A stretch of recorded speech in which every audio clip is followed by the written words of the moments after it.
What is going on, guys? JD from New York, back yet again this week with your Monday Night Raw review from last night's show, Cleveland, Ohio, January 27th, 2014. And like I always say every week, fuck those other guys. Fuck those other guys. This is your number one source for all your WWE needs right here on YouTube.com. I want to thank everybody that viewed my Royal Rumble review and results video the night before, Sunday night, immediately following the Royal Rumble. Over 250 likes, close to 8,000 views in less than 24 hours. Thank you all so much who viewed and supported my views and my opinions following the Royal Rumble and, this whole Daniel Bryan situation. The majority of us know what the right thing to do is.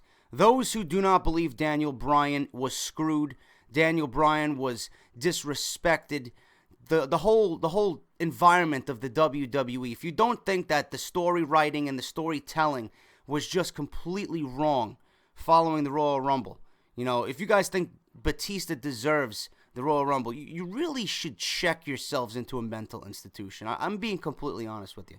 I'm not a Daniel Bryan fanboy. I support Daniel Bryan because I know what is right for business, and I'm not using it in a smart way like Triple H does. I'm not using it like he would say it's best for business. This legitimately is right for the business. I'm hearing all these things about Daniel Bryan not selling merchandise. I'm hearing all these things about Daniel Bryan. He's not capable of being face of the company. He is capable of being face of the company. After every fucking week in and week out, we see the reactions from the audience. It's not his fault the WWE is supplying him with shitty fucking t-shirts. When everyone had that maroon shirt, if you guys recall, I have one that says yes, yes, yes, and then they made one that says no, no, no, right? Everyone, when that shirt was released, the entire audience was wearing that shirt. All you seen was a sea of maroon shirts. Now he's got this fucking, ugly ass gray shirt that says fear the beard. Go back to your marketing department and get this man some fucking decent fucking t-shirts. Then his merchandise sales will be through the roof. This is why CM Punk's merchandise sales are through the roof, because they have given him quality t-shirts. Every one of CM Punk's shirts is attractive. Daniel Bryan doesn't have an attractive t-shirt right now. So, the fact that, people are saying that he doesn't sell merchandise, that's just a fucking easy out. Who gives a fuck about merchandise? Yes, it's important. But what he does on a weekly basis in the ring and what he does on a weekly basis with the audience watching him is the most important. All that other shit, all that other monetary bullshit, that's secondary. Daniel Bryan, is right for business. How long can you continue this storyline? How long can you keep this storyline going? The Royal Rumble was abysmal. It was an absolute fucking tragedy, and I stand behind my statements. I stand behind my brother's opinions, both of them. My brothers Frank and my brother Mike. They both said this was the worst Royal Rumble ever. I fully agree with them. We all looked at each other, all three of us. We just looked at each other. This is the worst Royal Rumble I think I've ever seen. Absolutely no direction. Whoever scripted that Royal Rumble, like I said in my review, should be discharged from their position immediately. You're telling me the WWE would not know or did not know the reaction that would be had after the show went off the air, that Daniel Bryan didn't come out at number 30, if Daniel Bryan wasn't in the Royal Rumble? Every news outlet on the internet, Yahoo, TMZ, this one, that one, news articles I've never even seen before online, covering Daniel Bryan being mistreated and mishandled at the Royal Rumble, covering that Daniel Bryan wasn't even in the Royal Rumble, because everybody knows he's the most popular wrestler in the company. Everyone knows. People are not stupid. People are not stupid. Everyone caught wind of this simply because Mick Foley was very vocal about it. You have a WWE legend, a WWE Hall of Famer, taken to the airwaves, taken to the fucking social media outlets, Twitter, Facebook. His rants were unbelievable. His son even went on Facebook and said the WWE is a disgrace. Mick Foley said he's never been more disgusted with a pay-per-view in his entire life, and that he's fully supportive of Daniel Bryan. The way the WWE is mistreating Daniel Bryan is an absolute fucking tragedy. Whether it's a storyline or not, they are going about it the wrong way. And Mick Foley even said his excitement level after the Royal Rumble, with the mistreatment of Daniel Bryan, his WrestleMania excitement has been lowered immensely. And I fully agree with everything Mick Foley said.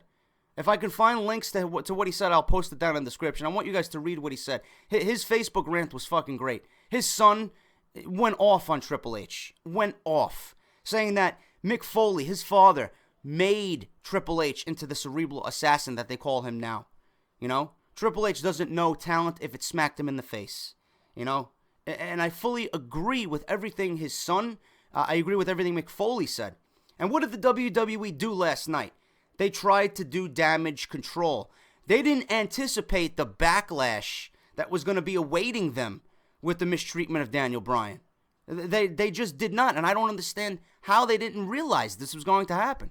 So what did they do? They gave us what we wanted immediately at the start of the show. Daniel Bryan comes out after Triple H and Stephanie said that, you know, you guys don't get your way. Did someone not get their way? You know, being all fucking coy and, you know, you're very sarcastic. I mean, you know, it is a storyline, but how long can it continue? And then Daniel Bryan comes out after whatever Triple H and Stephanie fucking talked about. Nobody cares. Nobody cares. They said there was an unpredictable Royal Rumble, all the excitement of the Royal Rumble, one of the greatest nights ever. Their friend, Dave Batista, is now the #1 contender for the WWE Championship. So then Daniel Bryan comes out and states his case. You know, that he went to Triple H's office and, you know, he was completely ignored about wanting to be in the Royal Rumble. He wanted to be in the Royal Rumble, but the machine, the authority, would not let him in. And then Stephanie comes out with some bullshit response and excuse. You know, Daniel, we have to watch out for your best interests. You know, you went through such a hellacious 2 weeks. You had a concussion, and we're just watching out for you. We're making sure that you're safe, and we're looking out for your well-being. And then Daniel Bryan comes out with a smart remark. You know, and this is true. It's storyline true, and it makes sense. You know, how many times have you put me in you know, handicap matches with the Shield 3 against 1? How many times have you put me in handicap matches against the Wyatt family 3 against 1? You know, I don't care about doing double duty. You know, everyone anyway was talking about how great my match was. If there's one thing at the Royal Rumble people are talking about, it's not who won the Royal Rumble. It's what I did against Bray Wyatt. That was one of the most brutal matches I've went through in my entire career. You know? If I wanted to be in the Royal Rumble, if I knew I was ready to go in the Royal Rumble, you should believe me. You know? It doesn't make sense after you mistreated me by putting me in handicap matches for the last 3 months. And that made sense storyline-wise. So, obviously, Daniel Bryan, throughout this interview, is getting more pissed. You know, he looks at Triple H. He says, you know, after, you know, it's just me and you in the ring, Triple H, I want in the Elimination Chamber. And and then he pretty much threatens Triple H. You know, and then obviously, more fucking predictable bullshit and the same old garbage. Triple H says something along the lines, well, you're not going to be, you know, we're not going to be the only ones in the ring. And then out comes the Shield. You know, the Shield beats up on Daniel Bryan. Sheamus comes out for the save, which was a nice surprise. And then John Cena comes out for the save. And this all leads to the main event of last night's Monday Night Raw. It was a 6-man tag, but there was a huge stipulation behind it that the winner of this 6-man tag, you know, the team goes into the Elimination Chamber. The winners of this 6-man tag, all 3 members of that winning team go into the Elimination Chamber and get a chance to compete for the WWE Championship. So, obviously, the WWE, again, last night fucked up because that's not how I would book the Elimination Chamber. I want to explain something to you guys. And this may be some sort of a review or, you know, results video for last night's show and some kind of a rant because, again, the WWE is not handling themselves correctly. There's no creative minds back there that want to just, you know, step away from the norm and just do something completely different. I mean, you're going to have John Cena, Daniel Bryan, and Sheamus going against the Shield. The winners of the victor, you know, last night is going into the Elimination Chamber. Who do you think is going to win that match? Do you honestly believe as a viewer the Shield is going to go into the Elimination Chamber and challenge Randy Orton for the WWE Championship? I mean, just a little common sense. There's no doubt in anyone's mind that John Cena, Sheamus, and Daniel Bryan are going to win this match, no matter if it's by count-out, disqualification, pinfall, it don't matter. Those three men were going into the Elimination Chamber regardless. If the WWE wanted to do something different, they should have had, singles matches, competitive singles matches to see who goes on and advances to the Elimination Chamber. The Elimination Chamber now holds more importance than it did in the past because there's one champion now. Everyone doesn't make this, they don't talk about how the WWE champion, if he survives the Royal Rumble, whoever the WWE champion is coming out of the Royal Rumble, they are pretty much the underdog going into WrestleMania. They're going to have the struggle going into WrestleMania because they have to hold on to that belt and get to the big dance. They have to get to New Orleans. Randy Orton is going to have a struggle.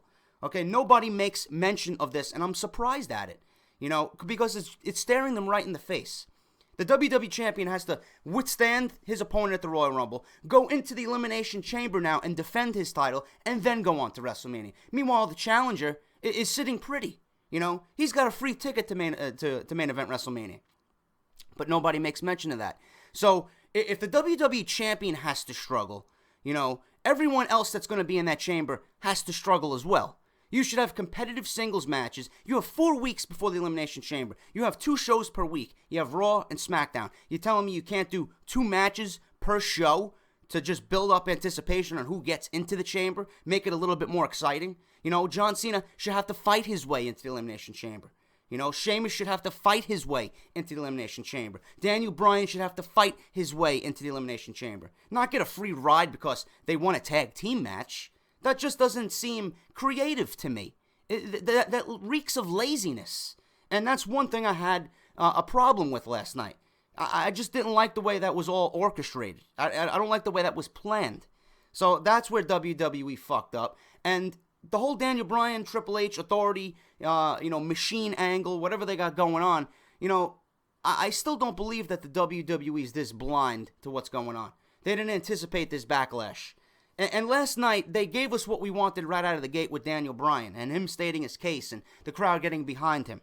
The Cleveland crowd was vocal, but they weren't as vocal as Pittsburgh, which I wanted them to be. That's where they fucked up. Again, Pittsburgh let WWE have it. Cleveland kind of did, but, throughout most of the show, unless you were Brock Lesnar, unless you were Daniel Bryan and John Cena, you really didn't get a reaction, which was kind of lame. So the Cleveland crowd kind of fucked up there. They should have let the WWE have it with their displeasure for how things are going right now. And Daniel Bryan coming out and stating his case and going against Triple H and Stephanie in the opening segment, it was great. And it set up that match for the rest of the show, the 6-man tag. But it felt forced because the WWE had pretty much to do damage control and give people what they wanted because they knew they fucked up. And they still didn't give us what we wanted. Daniel Bryan, there's no questions that were answered last night. The same thing goes for John Cena. What happened with John Cena and Bray Wyatt? Why did Bray Wyatt ruin John Cena's chance at the WWE Championship? We got no answers out of that. What happened to Kane? There was no sign of Kane. There's no sign of CM Punk on a 3-hour show. We don't get any answers as to why Kane eliminated CM Punk. There was no follow-up for that angle. I mean, who booked this show?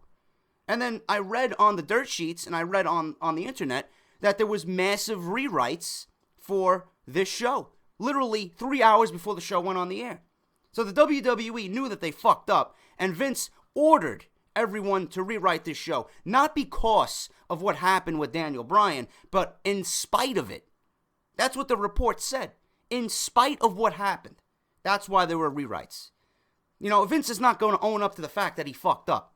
He's not that kind of person, and I don't see him as being that kind of person. I don't know Vince personally, but I know he probably is a cocky motherfucker. He knows for a fact he can do whatever he wants, and he's thinking, listen, I didn't fuck up. I'm gonna do whatever I want. I'm Vince McMahon. But that's not the way you should be as a businessman.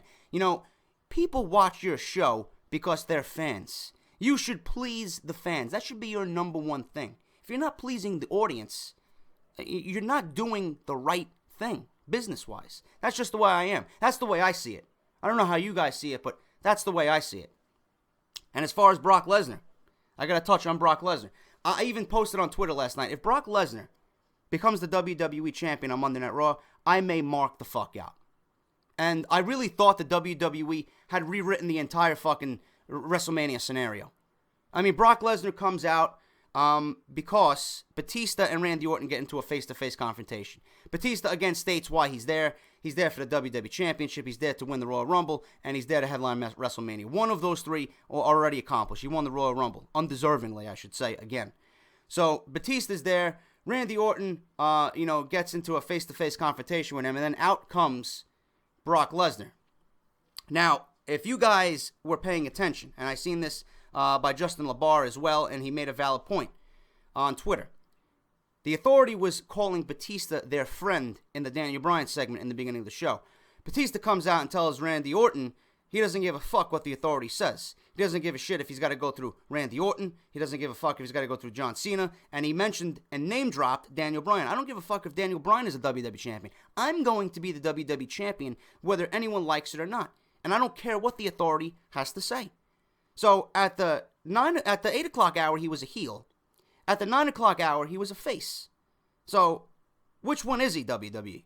Because right now, the way the crowd is receiving him, he's going to be a heel going into WrestleMania. And that's going to be a problem because I honestly don't think Batista is a big enough face right now in his return, 2 weeks in, to challenge a heel Randy Orton. That doesn't scream WrestleMania main event to me. That's a mid-card match, to be quite honest with you. And being that it's the WWE Championship match, it needs to be the main event.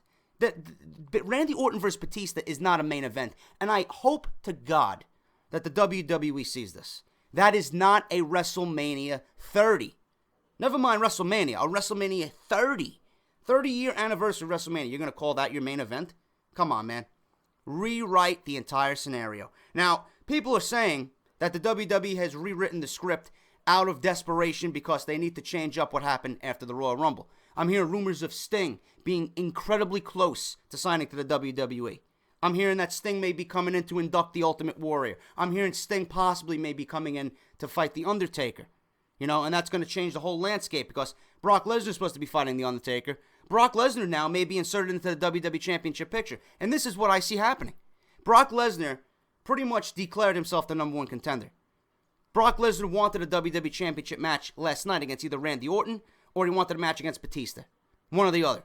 And Paul Heyman gave him the ultimatum. Paul Heyman gave Triple H the ultimatum.